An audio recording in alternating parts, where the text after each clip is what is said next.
Yo, hello guys and welcome back again to a brand new video. In today's tutorial guys, I will show you how to download this Intellij IDEA software for Java in your PC. So first of all guys, I will need you to go to your browsers, click on the URL section and type jetbrains.com/idea.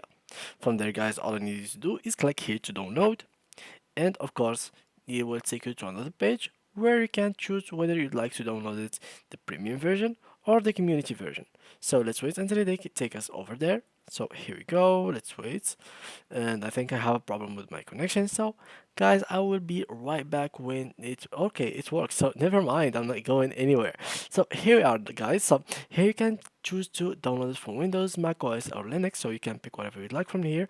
And here you can choose as well whether you'd like the Ultimate or the Community Edition. So the Ultimate comes with 30-day free trial and the Community Edition is always free.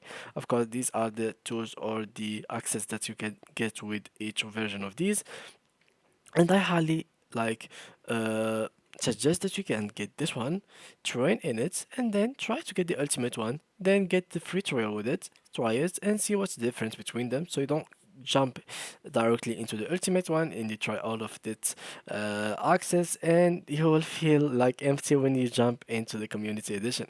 So now as you can see, all you need to do is actually download it. So you can click here to download it for exe, executable or zip. So you can choose whatever you'd like from these.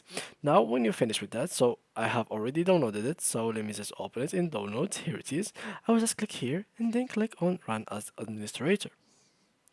Now all you need to do is wait a couple of seconds, click yes. So here we are.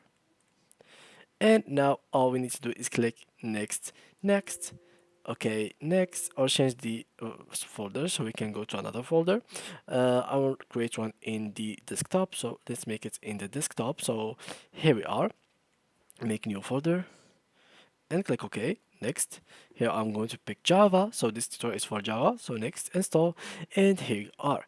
Now all you need to do is wait for its Intellij to fully download, and you will be ready to use it for your JavaScript programs. So guys, that was it for today's video. If you enjoyed, please leave a like, and thank you guys a lot for watching.